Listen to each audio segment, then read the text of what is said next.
Hello everyone, welcome back to another 1v1 battle. I am bringing the Gobos, or the Greenskins if you want to call them that, and we're facing off against Bretonnia in this game. So for my core squad here, we have the two Gun Big Bosses and a Night Goblin War Boss on his really cool armored mount. I really love the armored squig here. It looks pretty awesome.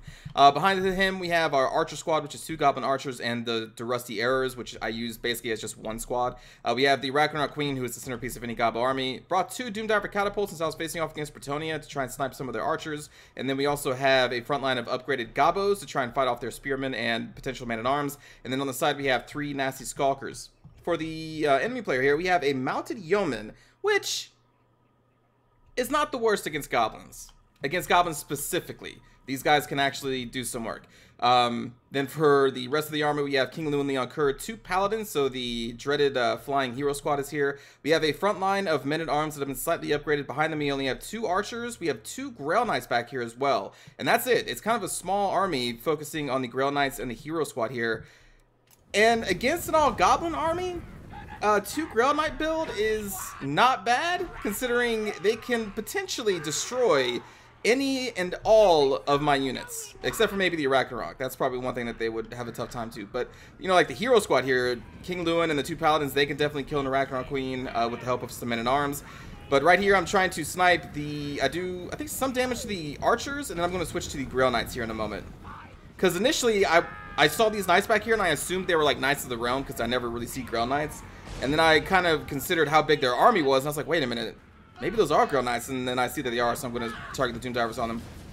Meanwhile, King Lew and Leon Kerr is going to be somewhat kind of suicidal here and just fly right into my Doomdivers. I was not expecting King Lewin to, I mean, like, I know you don't want to get hit by artillery, but with a bunch of fast Goblin Big Bosses and a Night Goblin War Boss nearby, this is kind of crazy. So I'm going to cast a debuff in this area, but he is actually going to be able to escape that. Meanwhile, the other two paladins are over here trying to kill my archer crew.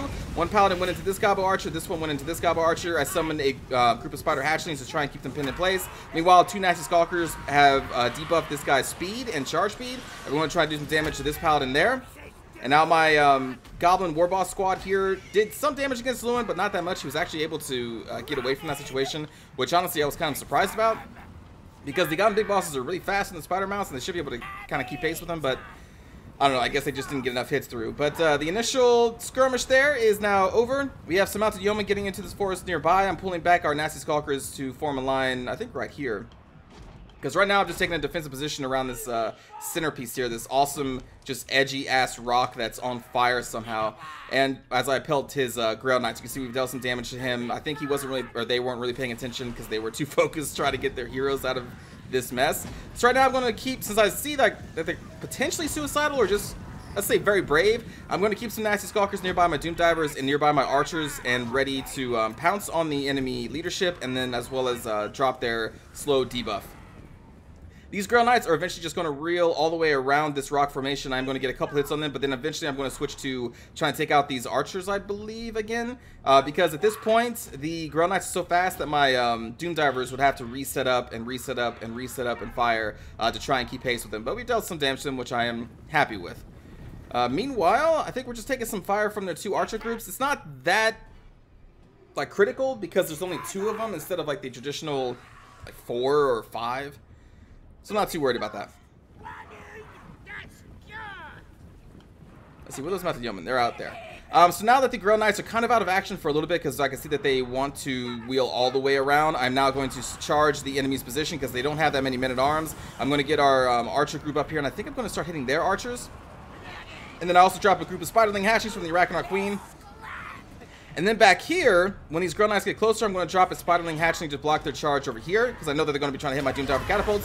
The hero squad is going to drop on the Ragnarok Queen, and they can do a lot of damage, but we do have our big bosses. We have the nasty Skulkers nearby, and so we're going to start dealing damage back to these paladins. And I think I'm trying to target King Lew and Leon Kerr. But over here, I should be summoning another spiderling hatchling group right here to stop these Grail Knights. These Grail Knights are going to get through, unfortunately. Meanwhile, the front line with my upgraded Gobbos are actually doing really well against these men-at-arms, just because the Gobbos have so much money poured into them. So they're actually winning combat against these men-at-arms. This group of Mounted Yeomen is going to crash into my Goblin Archers along with these groups of Grail Knights, which is fine, I guess. And these Grill Knights are going to be halted by the group of Spiderlings that I summoned from the Arachnoid Queen. These Grill Knights are going to try and help out King Lu and Leon Kerr, who has taken a lot of damage along with these two Paladins. And not much damage has been had on my hero squad because they've been focusing on trying to kill the Arachnoid Queen. So you can see we're going to rout off King Lewin, and we're going to, I think, maybe kill this Paladin. The front line of men-at-arms are slowly withering away under the might of the Gabos. Spiderlings have held off these Grill Knights for a long time, considering how strong the Spiderlings are, and that they're a free unit, and that I think the Arachnoid Queen may be a little overpowered with the 5 Spiderling buffs, but you know, it's a Gabo army, so you need all the help you can get. Meanwhile, the other Grill Knight and Mounted Yeoman were destroying my archers, so I threw some nasty Skulkers and Gabos to try and tie them down. I'm also casting debuffs and buffs, and I'm trying to pull my archer group over here, at least what remains of them. As I was trying to chase down King Lu and Leon Kerr, you see we chase him down to the point where we're going to finally make him rout, and then there's only one Paladin left. The other one either routed or died in this group, and then we also have the Grill Knights, and I think this Paladin's going to try to run away.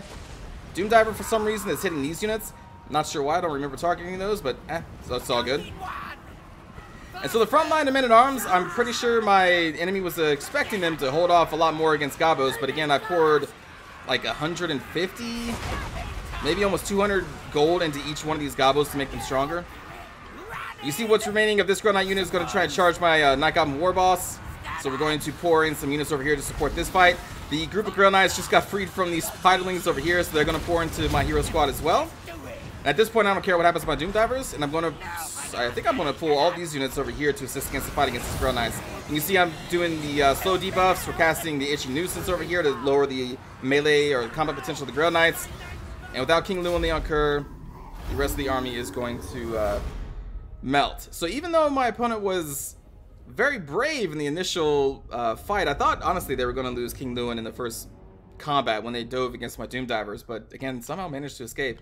The second time, though, I think they were a little just too hasty in targeting my Arachnoid Queen, considering that she was surrounded by nasty Skulkers and my hero squad. Also, their Grail Knights weren't in position at that time. If they had hit my Arachnoid Queen and then slammed into my hero squad and my Gabos in the back with those Grail Knights, that would have been more... That could have broke me, potentially, because Gabos don't last long against Grail Knight charges. It's just a fact. Like, Cav is kind of their greatest weakness because none of them are really that amazing against them. But in any case, good game to my opponent, and I appreciate a different type of build. It wasn't just, you know, 4 or 5 archers, 6 spearmen, maybe 2 like Imperial Knights instead of the 2 Grail Knights. So like, you took a risk. They still got a lot of kills, basically. It's just that they were kind of held up. One group was held up by my Spiderlings, and I'm sure my opponent was just too busy micromanaging other things. They probably gave this Grail Knight an attack order into something, and then, you know, was busy microing the hero squad, so they probably didn't even notice that these guys are being tied up by the Spiderlings, which, again, is why the Spiderlings are so good. It's kind of like the Raised Dead thing with the VC. The Spiderlings in themselves are not that strong, just like skeletons aren't, but it's the fact that you get 5 of them and you can plug them in anywhere that you need to either stop a Grail Knight or stop archers from firing. You know, it's just like a roadblock unit, and it's really strong. I do bring it with the Gabos because, well, they're Gabos, and they, like, the Arachnoid Queen has always been the centerpiece of the Gabo army, I think, anyway. So far, our kills here, the front line of Goblin archers, or Goblins that have been upgraded did a lot of damage. The Nasty Skulkers did okay. My actual archer group didn't get to do too much because they were hounded by the Grail Knights and those Paladins in the encounters. The Arachnoid Queen fought off some heroes, didn't really get into any of the man-at-arms, and then the Doom Divers did exceptionally well because they're Doom Divers and they do exceptionally well, like they always have. For riches here, the hero squad, that Paladin actually got 48 kills, which is kind of impressive. Frontline of men-at-arms, some of them did better than others. Not sure. I'm guessing the other ones who didn't do that great were targeted by my Doom Divers or like Nasty Skulkers or something like that. Archers didn't have much time to really do much. The Grail Knight still did some damage, and then the Mounted Yeoman, 55 kills in a Mounted Yeoman. This thing is... How expensive are the Mounted Yeoman? 500, 600, something like that? They're super cheap, and they're really bad, except for... if you fight against Gabos, they actually can do some work, and especially against Goblin Archers, which they kind of shredded through. But again, good games to riches. Hope you enjoyed, and let's just go back and watch a cinematic view. Get him, Gabos.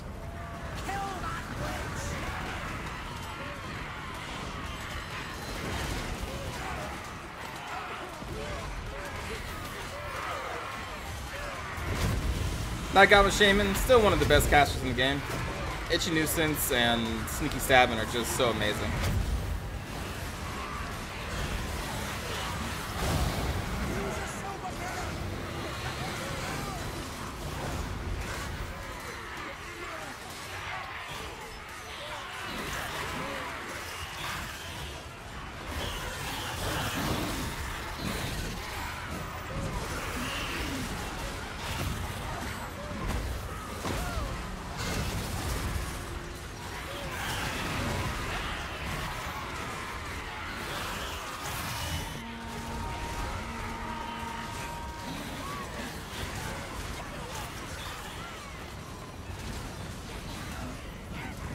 Girl Knights are really good, but I still think they're a little overpriced for what you get out of them.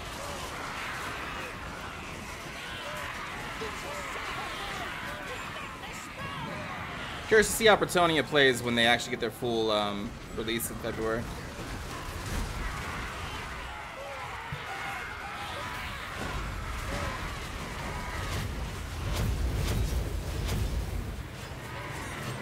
There goes another sneaky stabbing.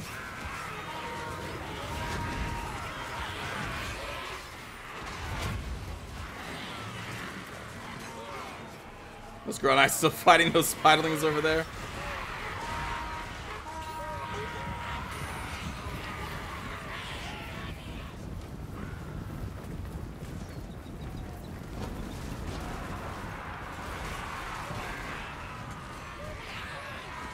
Out to Yeoman actually held on for a long time. They usually break pretty quickly. And I got more boss got a little overeager. He's like, oh shit. Those Girl Knights.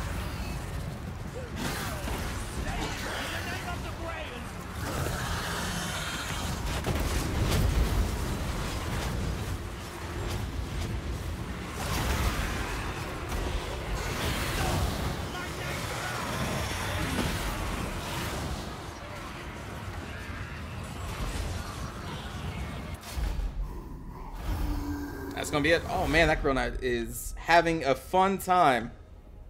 Look at him. He's getting a free flying lesson from the Arachnox Queen. Free, like she used to charge us thousands of gold for a flying lesson. Man, this lucky Girl Knight. Thanks for watching, everybody. I will see you all in the next episode. Take care.